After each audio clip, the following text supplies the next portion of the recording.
welcome to this new video tutorial. In this video guys, I'm going to show you how you could upgrade your computer RAM. I will take you step by step how you can do it.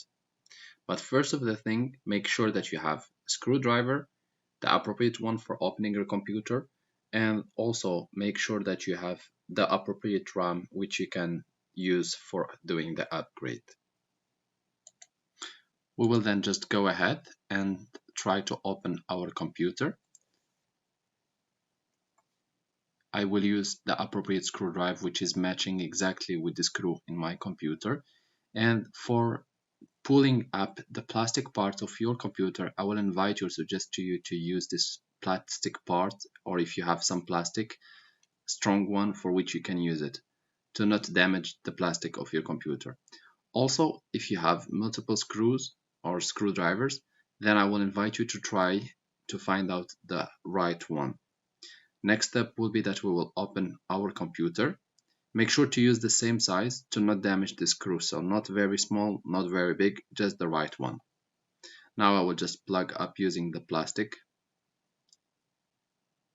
And the next step will be is that I will just remove the back cover of my computer so that I can just uncover the part where I'm going to plug my RAM.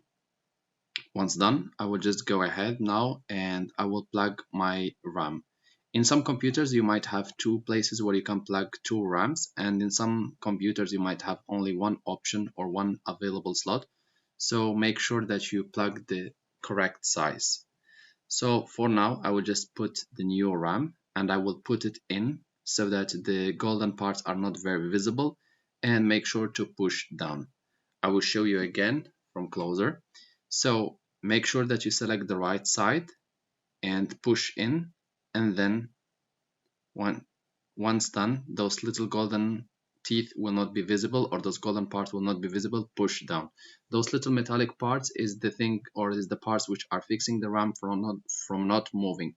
So make sure that you do it properly, and make sure again that you have selected the right RAM, because RAM are different. There are DDR1, DDR2, DDR3, and this or some of them might not fit with your computer. So before doing that, make sure that you have done some research.